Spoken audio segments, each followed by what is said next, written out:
প্রধান উপদেষ্টার সাথে বিএনপির ভারপ্রাপ্ত চেয়ারম্যান তারেক রহমানের ঘণ্টাখানিক পরই বৈঠক লন্ডনের পার্ক লেনে হোটেল ডোরচেস্টারে আছেন আমাদের সহকর্মী হেফাজুল করিম রকিব।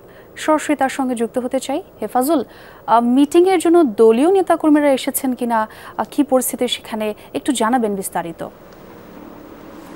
আপনি জানেন আজকে সেই কাঙ্ক্ষিত বৈঠকটা অনুষ্ঠিত হচ্ছে লন্ডন সময় সকাল 9টায় এই ডরচেস্টার হোটেলে এই বৈঠকটা অনুষ্ঠিত হবে। ইতিমধ্যে একত্রিত সকাল 7টা ইতিমধ্যে শত শত নেতাকর্মী এই ডরচেস্টার হোটেলের সামনে উপস্থিত হয়েছেন এবং আপনারা জানেন আজকের এই বৈঠকটা আমি যতটুকু শুনেছি 3 সদস্য বিশিষ্ট হতে পারে বিএনপির পক্ষ থেকে। সদস্য আমির খসরু মাহমুদ এবং বিএনপির আন্তর্জাতিক বিষয়ক সম্পাদক হুমায়ুন কবির থাকতে পারে আমরা যতটুকু শুনেছি।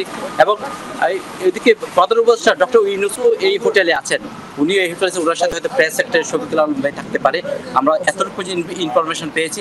আপনারা জানেন এই বৈঠকটার জন্য প্রবাস বলেন বাংলাদেশের সবাই কিন্তু এই বৈঠকটির দিকে তাকিয়ে আছে, কারণ বাংলাদেশের বিচার ব্যবস্থা, বাংলাদেশের নির্বাচন, বাংলাদেশের সংস্কার এবং সবচেয়ে বড় বিষয় হচ্ছে আমরা অনেক নেতাকর্মীদের সাথে কথা বলেছি, তারা অনেকে বলছেন হয়তো নির্বাচনটা ফেব্রুয়ারির দিকে আসার সম্ভাবনা আছে যদি তারেক রহমানের সাথে আজকের বৈঠকটা ফলপ্রসূ হয়।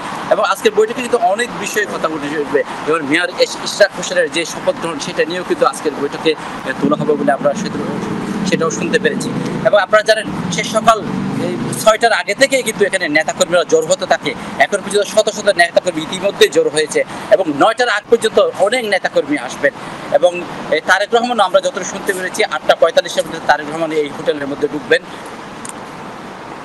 এই ছিল আমার তথ্য।